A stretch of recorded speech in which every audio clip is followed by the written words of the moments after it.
Okay, I'm gonna start with you because I don't think I've ever seen you take your career so tongue-in-cheek. It was hilarious.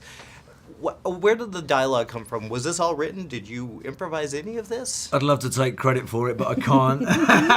You know, it's all written and it's you know, it's all done on Post-it notes, and obviously the script was brilliant already. Yeah. But you know, there's so much new material comes, and it's, you know, we had so many good little moments to, you know, to just turn up the volume on some of those scenes. So it was, yeah, it's all credit to Paul and his brilliance with And a pen. this lovely woman here. Yes, absolutely. You guys are so good together. This is like really fun. It was really, really fun. Just Yeah. I mean, and he would get like Paul would come in with the most ridiculously long, like I'd get like a line or he'd yell something and then he would come in with like a full piece of paper for Jason. I was like, better you than me. Like, and then he would do it. Like it was crazy to watch. And you were prepared for all this. Well, you can't really prepare for it. No. No, he was giving it to him first time seeing it and going, can you say this? And it was like this long. Oh my God. But some of those really long, crazy stories were like just handed to him and it was so funny. Oh my I think being in a comedy, I think if you have time to think about, you know, prepare your lines or anything, you could start thinking, fuck, am I funny or am I not? Everybody else is funny, I know that. But Yeah. so you could get conscious. So I think Paul's sort of technique was to take me out of getting conscious about whether I'm funny or not, is just to give me something and learn it 30 seconds before we did it. So no chance to fall into any holes there. Well, I'm still quoting some of your lines. I'm literally telling people about those lines. They're hilarious. Yeah, and you pulled it off perfectly. Well, I'm in good company. Yeah, no. What is it with Paul, you and Paul? You guys are such a good team together. What is that thing that works for you? I don't know. I mean, he's truly he's an amazing guy. Mm-hmm. He's a sweet, smart, funny fella that just wants things to be good, and he has an amazing ability to not look at anything in a box. He doesn't think of people. I don't think he really thinks about the word should a lot, because I don't think he thinks, oh, this person should do that, or this person should be in a comedy, or this line should work, or this. I think he just is a complete kind of out-of-the-box thinker, and luckily he has really great taste that he's like, yeah, let's do this. Like, it seems funny to me. Yeah. And he's usually right. Like, he just doesn't get pigeonholed by all that silly stuff. And he's really funny and really smart, and it's one of the happiest sets you can ever work on. And like, he it's also- just ridiculous. He finds Like, that serious moments too, which I think yeah, elevate his films. I think, well, he and I think most actors, but he and I really always agree that I think you have to touch down with your characters in order to stay connected with them and also to root for them. Like, they've got to fall down enough so you want to see them get up, and you have to make sure you don't make them invincible. Yeah. Like, when you kind of see that they're still human, I think then you can get away with a lot more. I love seeing you play comedy. I'm going to start with this, because with Neighbors and with this, and you do horror really well. What attracted you to this kind of bad girl character? I was just agreeing. I like, yeah. I'm going to get to you too, because I think you're fine. brilliant. Yeah. I know. She's I'm laughing teasing at her. me. I'm teasing her. I liked No, let's start with you. No, I'm winding her up. Well, to work with Paul Feig again was incredible. Yeah. He's so collaborative. He's so interested in breaking every convention, and particularly with gender and the roles for women. And this film is a love letter to James Bond and to female friendships. I think it's so funny, and it's about Nancy and Susan, and I think it's also about the respect kind of Raina and Susan have for each other at the end. And the men are sort of the more incompetent, really, ones Yeah. and more of the butt of the jokes in a way. Yeah.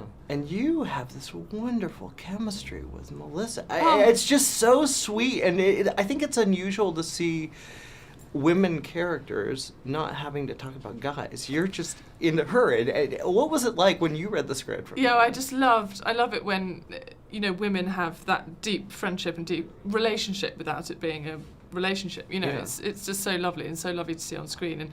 And Paul was pretty sure that me and Melissa would work well together. And literally the minute we met, we were just like, I can't wait to work with you. She's like, I can't wait to work with you. I just thought this is going to be great. I know I'm going to be friends with her, and it just clicked.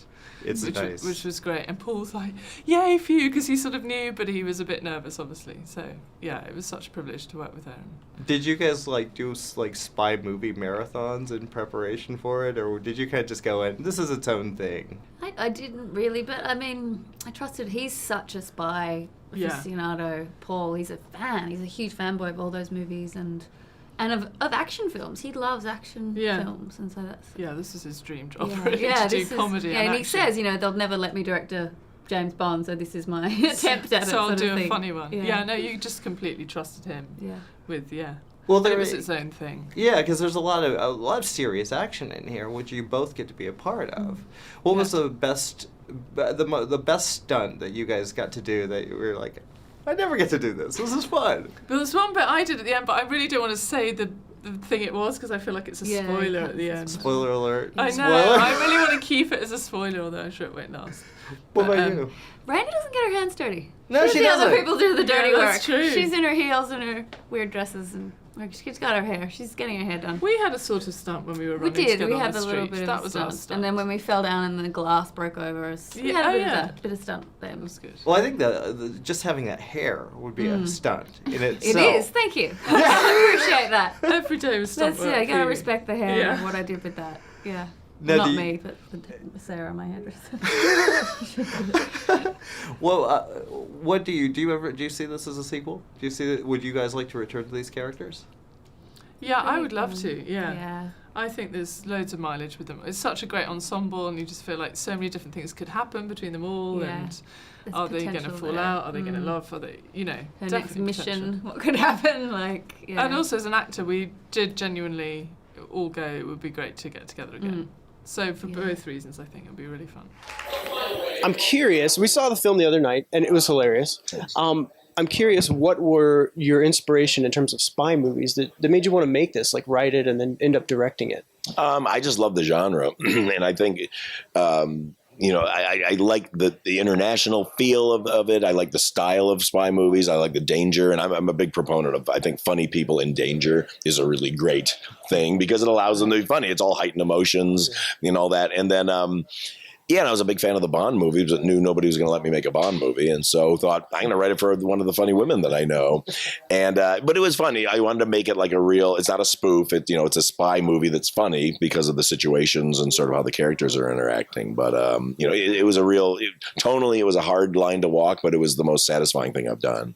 Well, I was talking to Jude and Rose about that, and that it doesn't, in no way does it feel like a spoof, although it has some nods. So I think it really stands out in that sense, that it's not a direct parody. So we worked really hard for that, and there's people still will just automatically say it's spoof just because it's comedy, but again, I kind of bristle at that because we really worked hard. Because the problem with a spoof is there's no stakes in a spoof. It's just jokes. Yeah, it makes the character silly. Yeah. Throughout the entire project, and these are real characters, so it's cool. Like the project itself, just watching from the scenes that I'm not in the early stages while I'm there, but because I spent about 3 weeks out there.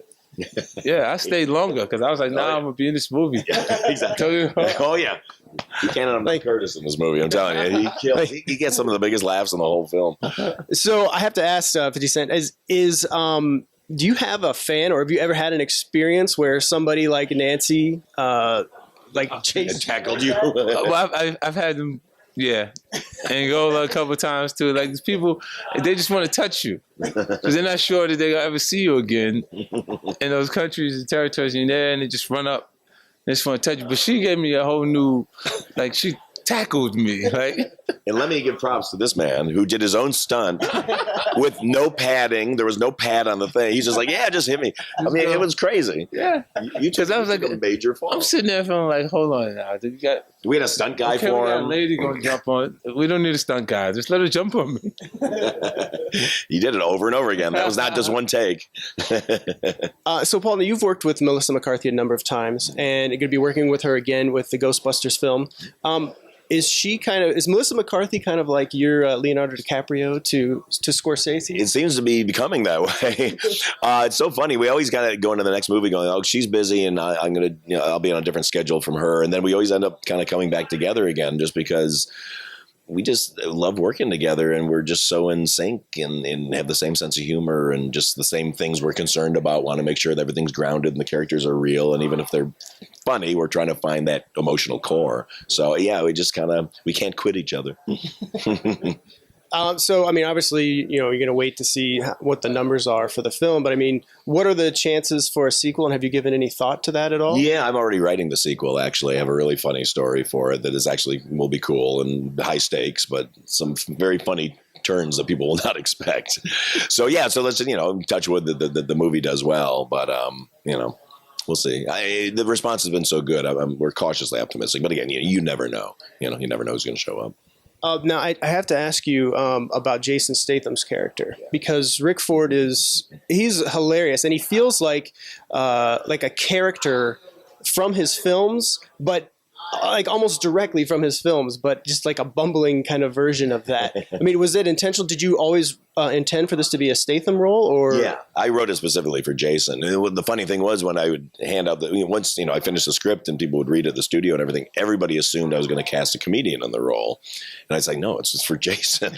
And they, oh my God. But, you know, because if you need that, again, since it's not a spoof, you want to have people that have that credibility, you know, they have Jude Law in there, you know, and have Jason, you know, this action star coming in.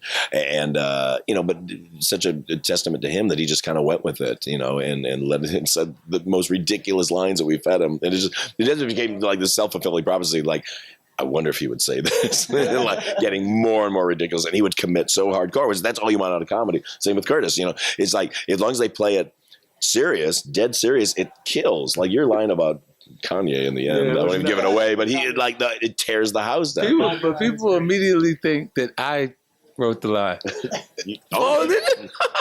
Because you own it, because he owns it. That's why. I mean, it sounds like it would be a genuine line. So I mean, it comes off very well. It does so well. Like when you're saying that it feels like it's from Jason's other films, is not having him so far away from what he does this great, allowing him to be that, and then for you to you find humor when you see, because you want to believe what he's saying to you, because you've seen him do some over the top things in other action films, like things almost unbelievable stuff, and then you go, while he's telling you the things that he's experienced, you like, nah, you couldn't have did that, like, and then it becomes really funny. It's like, you know, it's just you just get into the nucleus of everything that you've already seen, that people already think and feel, and putting it into characters. It's make the project amazing, man. This is why when I read it, I was like, I got to be a part of this project. I don't care what it is. I got to be in it. God, you said that. Thank you. Oh my God. I mean, about Jason Statham fell out of a helicopter and lived in Crank. Well, you know, that's what I was reading. I was like, this is almost like he's reading like all the events. Like a summation of his career, basically. He's just reading all the synopses of his movies. So, are we going to see 50 Cent back for the sequel in some form? Maybe a team up, maybe a wedding. I certainly hope so. If he's not busy, exactly. You kidding me? This man is gold right here. So we saw it the other night. Totally hilarious. And I have to ask you right off the bat, what is it like to play? I mean, how fun is it to play the villain?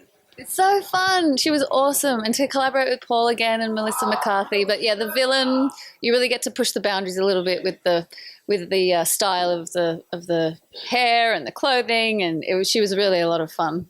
Okay, so you're to blame for the hair then?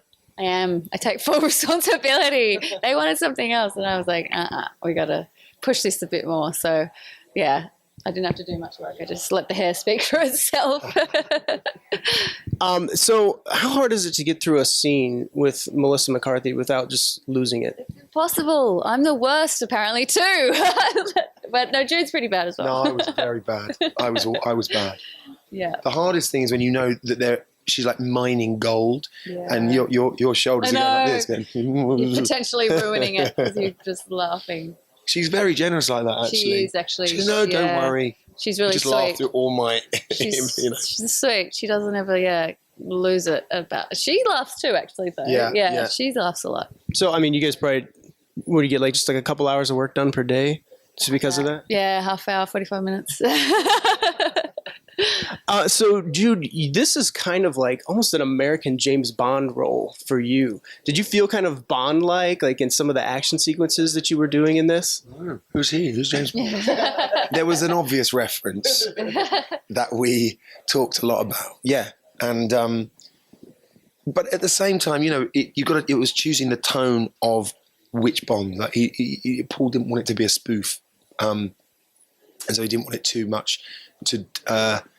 Too many eyebrow raises or, you know, hello, sort of leaning towards the other international man of mystery. So it was sort of trying to make him real, but like you say, with a very strong nod towards, well, all of them really, all of those wonderful stars of that genre. Yeah, and that's what I felt watching the movie, was that it never really took a direct, like, wink. I mean, there were the little references, but there was no, like, you know, obvious, like, this is exactly not spoof. It's not spoof. He wanted to make. This is the thing about, you know, Paul is he's a great enthusiast and fan, and he loves spy movies. So he wanted to make a big spy movie. It wasn't like taking the mickey out of spy movies. It's like, I'm going to make a big spy movie, but it's also going to be very, very funny. And, you know, just the concept, who's the most unlikely super spy. And so he created this wonderful character of a woman who just shouldn't be, but possibly could be. So, I mean, for both of you, what is it about comedy that makes it, I mean, does it more fun to do that than, say, your more dramatic roles? Because you guys just seem like you have a lot of fun with these roles, and you're both very natural at your comedic timing. So is comedy something that you guys really enjoy more so than other genres? Diversity is so great if you get to do something like Spy and then something that is, again, more serious. But it's challenging. I think comedy is really challenging, and you definitely know when it's not working. so that's kind of confronting. But that's why it's great, is because it's pretty hard. But working with Paul is such a master, and Melissa, you're in the best of hands, you know. So they'll make you look good even if you don't feel like you're doing a good job. I was always told that I've done a couple, but nothing as outright comedic as this. But I was always told, comedy's, you know, it's not fun because you're doing it over. And actually, I had so much fun. And there was genuine. We were talking about before, genuinely laughing on set, laughing at each other in the best possible way, like, you know, with each other rather. But you know, it wasn't ever like, oh God, I've got to get this timing right. You know, it was very collaborative.